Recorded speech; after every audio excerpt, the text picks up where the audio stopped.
Good morning, everyone. First, as we are now in the month of March, I want to take a moment to acknowledge Women's History Month. This is the 100th anniversary of the 19th Amendment, which granted women the right to vote. In honor of this historic milestone, City Hall will be having 2 new exhibits on display in the gallery this month. In the South Gallery, we will have a Manny Lewis exhibit number 1, Corinthians 12:14. And in the North Gallery, we will have Erin Fossil's exhibit A, Room of Her Own. Both exhibits will be on display from March the 12th until May 1st. Also in celebration of Women's History Month, I invite everyone to join us at City Hall on March 30 for Bossing Up. This will be a dynamic conversation about taking risks, the road to the top, work culture, identity, and owning your own power. The panel discussion will shine a spotlight on a few women who are shaping Baltimore and changing their communities. We hope everyone comes down to City Hall during March to take part in celebrating and honoring Women's History Month. Now to the business of the day.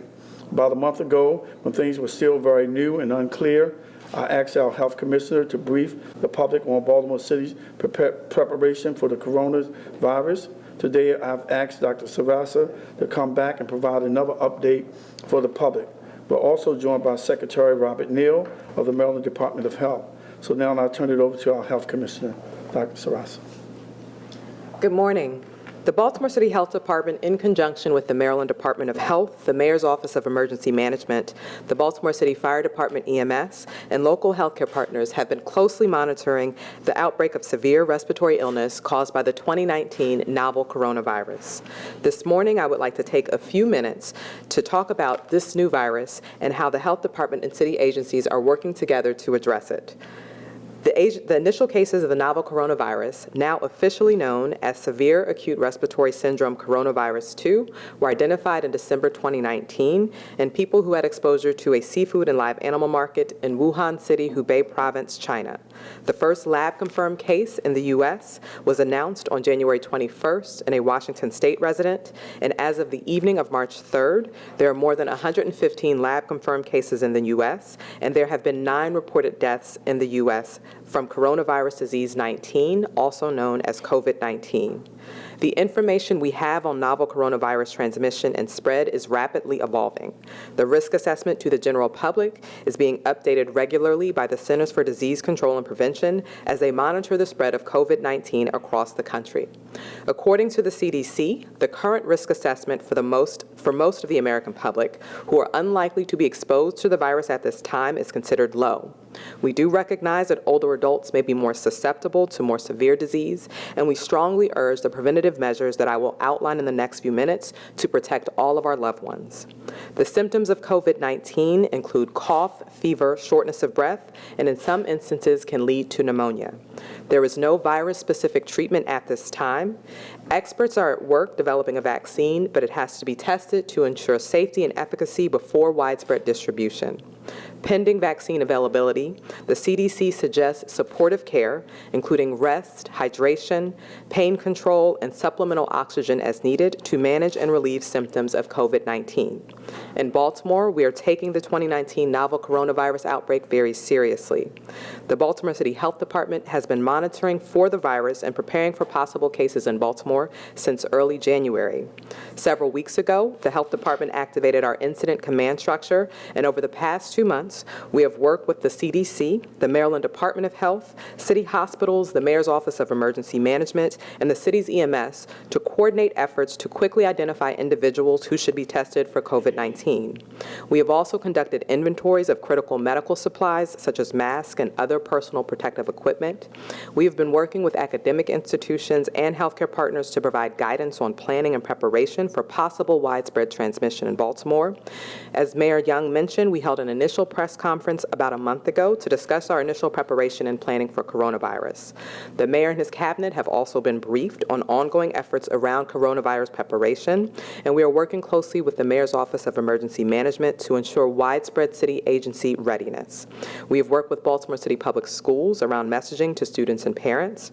And our surveillance teams are prepared to assist with detection and monitoring of cases 24/7 as we coordinate our efforts with local healthcare providers and the Maryland Department of Health for any potential persons under investigation.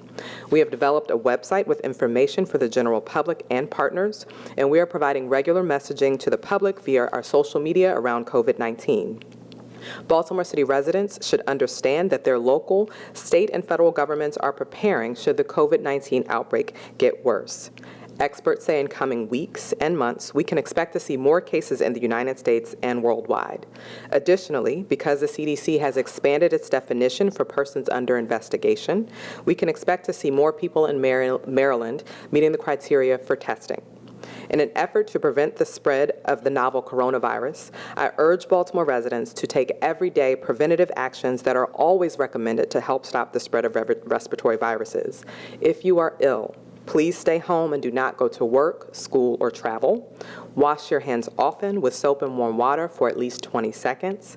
If you don't have access to soap and water, you can use an alcohol-based hand sanitizer that is at least 60% alcohol. Cover your mouth and nose with a tissue or your sleeve when coughing or sneezing and discard of that tissue. Clean and disinfect frequently touch objects and surfaces. At this time, the CDC does not recommend that people who are well wear face masks to protect themselves from respiratory diseases, including COVID-19. It's important to note that the symptoms of COVID can also be consistent with the influenza or the common flu. It is not too late to get your flu shot, and we encourage all city residents to get a flu shot from their local healthcare provider. If you are experiencing fever, cough, or shortness of breath, please call ahead to your local healthcare provider to review your symptoms and determine if further steps are necessary. Do not show up to your doctor's office or healthcare provider without calling ahead and indicating your recent travel and symptoms to be sure to avoid contact with others. You can stay informed on COVID-19 by visiting the Baltimore City Health Department's 2019 novel coronavirus webpage at health.baltimorecity.gov. You can click on our interactive banner that displays a graphic of the coronavirus to be directed to our COVID-19 webpage. The Baltimore City Health Department is charged with protecting the health of our residents. We will continue to monitor the situation and work closely with our city, state, and federal partners to ensure the well-being of our constituents. We appreciate the support of Mayor Young, the Maryland Department of Health Secretary Neal, local healthcare institutions, and other city agencies in the ongoing protection of the health of our city residents. I'll now turn it over to Secretary Neal. Thank you, Mr. Mayor, Madam Health Commissioner. It's a pleasure to be here. Hi, Jane. All right. Our Department of Health is closely monitoring all aspects of this outbreak, and we're taking steps to keep all Marylanders safe and healthy. Public health threat both here in Maryland and across the United States really remains low at this time. Nonetheless, we're continuing to prepare and mobilize response capacity in Maryland if and when it's needed, working together with federal, state, and local partners. I want to thank the Baltimore City Health Department and your staff for your work every day and your time, skill, and expertise as we mobilize our preparedness and response for efforts here in Baltimore City. We will continue to provide information as it becomes available, and we encourage all Marylanders to stay informed. The status of our friend COVID-19 is, to date, there have been no laboratory confirmed cases, 0. We have a total of 21 people who have been referred for testing. 10 of those have come back negative. 11 are pending test results, which we should get today or tomorrow. What are we doing to promote preparedness in Maryland? Our network of established health, communications, and emergency response professionals are operating at an enhanced level to keep communication open and support fluid operations statewide. The Maryland Department of Health is coordinating with state, federal, and local partners like Baltimore City Health Department to lead response efforts with the goal to minimize risk to the public. Our staff is working closely with healthcare providers to conduct surveillance and have referred cases for testing according to the CDC criteria when appropriate. This is good news. Our public health laboratory, which is over near the Hopkins Hospital campus, started testing for this virus this week. We've gotten the clearance from the CDC to do our own testing. So that means we don't have to send cases, fly them to Atlanta, and there's probably a couple or 3-day time difference in getting them back. I think we can get these results probably within 24 hours now that our own lab is doing it. Our information technology teams launched a secure online case investigation system and updated its communicable disease surveillance systems to track and report to CDC any lab-confirmed cases.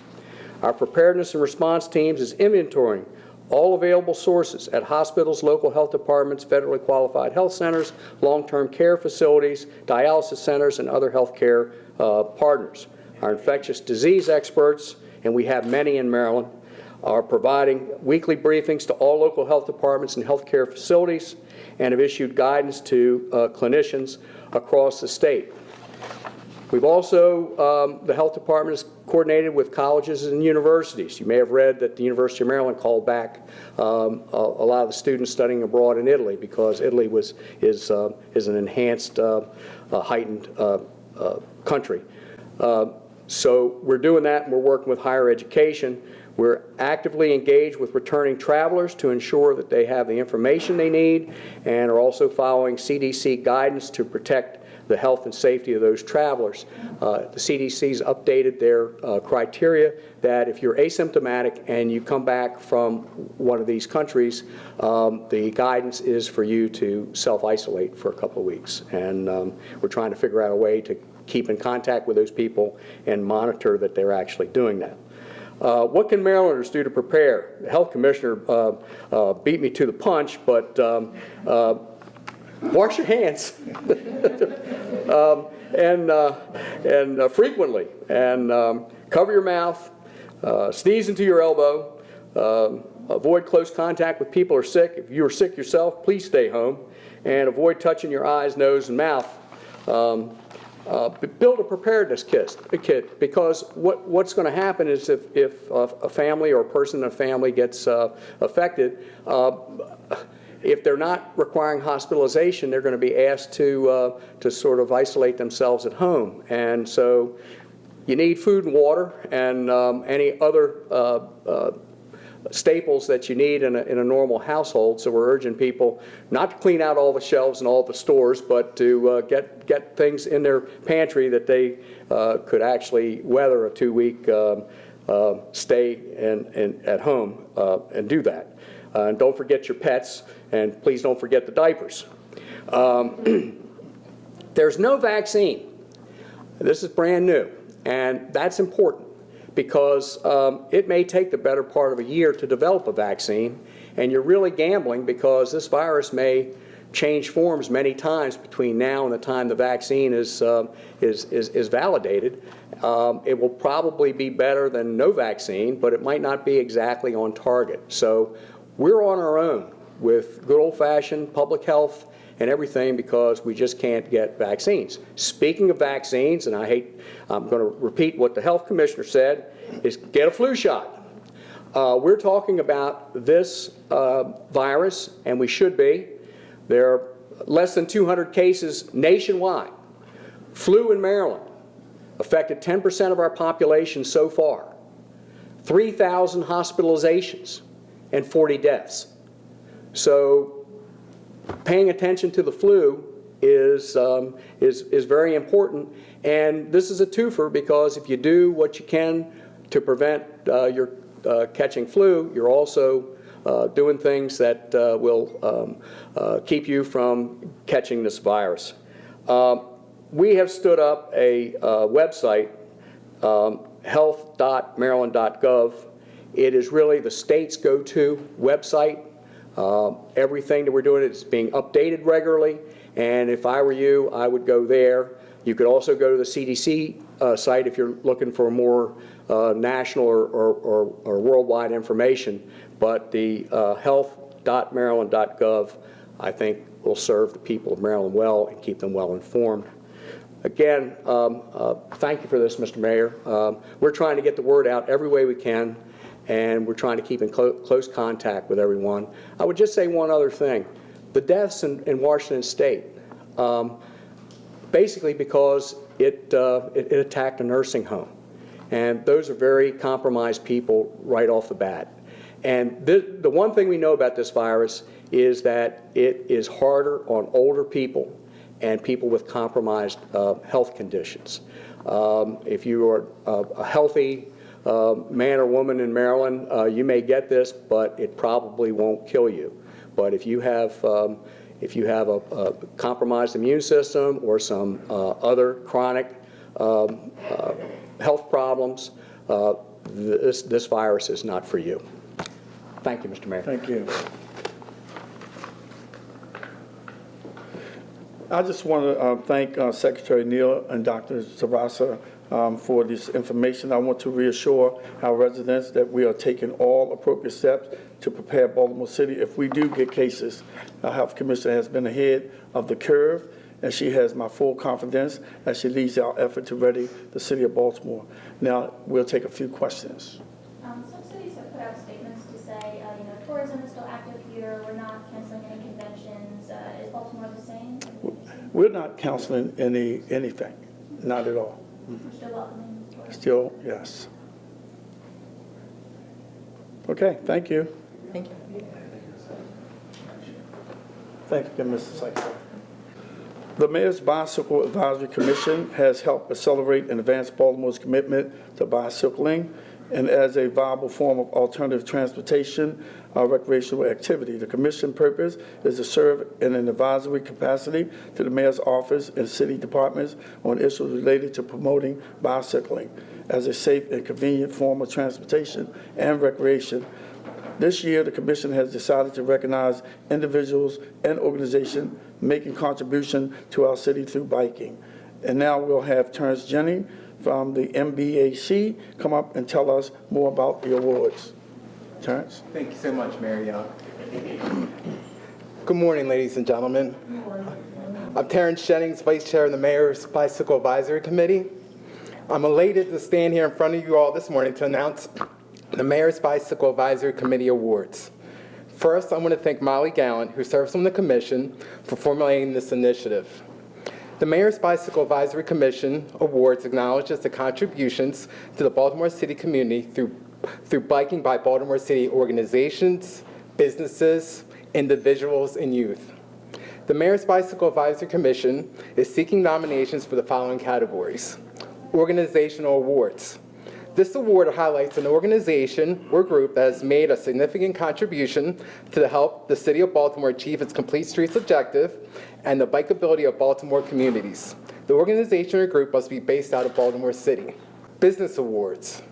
This award acknowledges Baltimore City businesses who encourages bike-to-work behavior, which includes everything from structural improvements to company policies and any other creative solutions to promote alternative commuter transportation. The Baltimore business must be in good standing in SDAT. Individual awards. This award recognizes a Baltimore City resident who has made a significant contributions to the biking community within Baltimore City. The Youth Award. The Youth Award is for Baltimore City youth under the age of 21 who have shown an interest and commitment in biking in Baltimore City.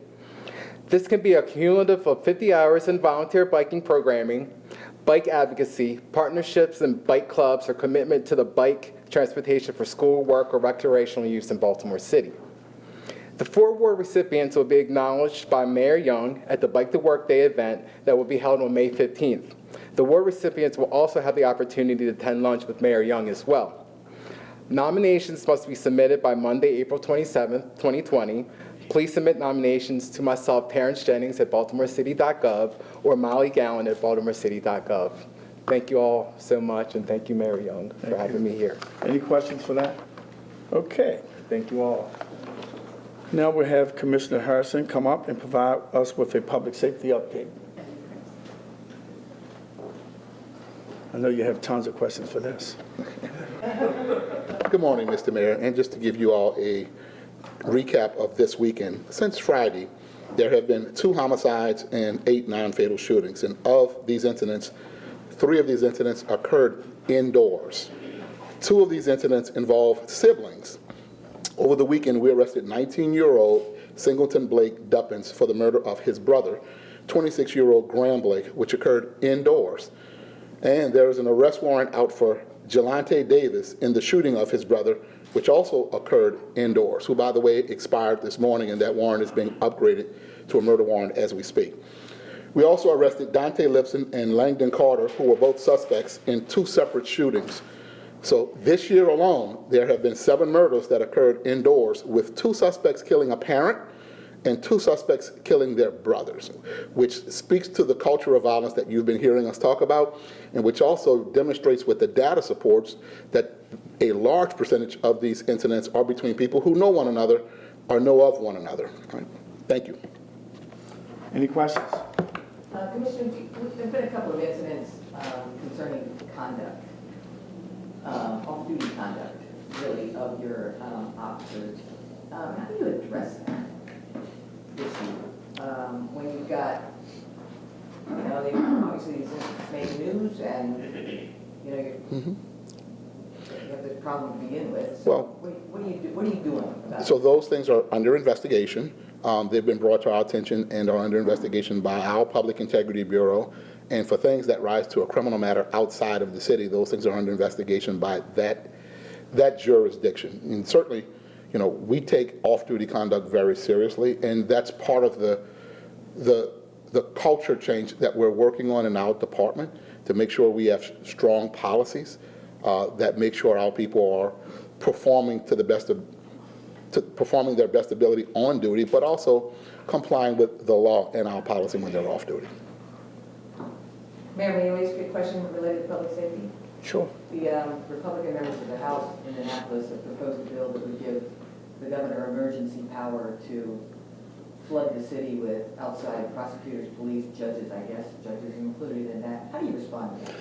Well, we will accept any help coming from the governor. However, we had already laid out some of the things that the governor is talking about, or the Senate, the Republican Senate is talking about. All we need is them to give us the resources that we've been asking for, so that we can have the technology in our police cars to do the work that our police officers need to be doing.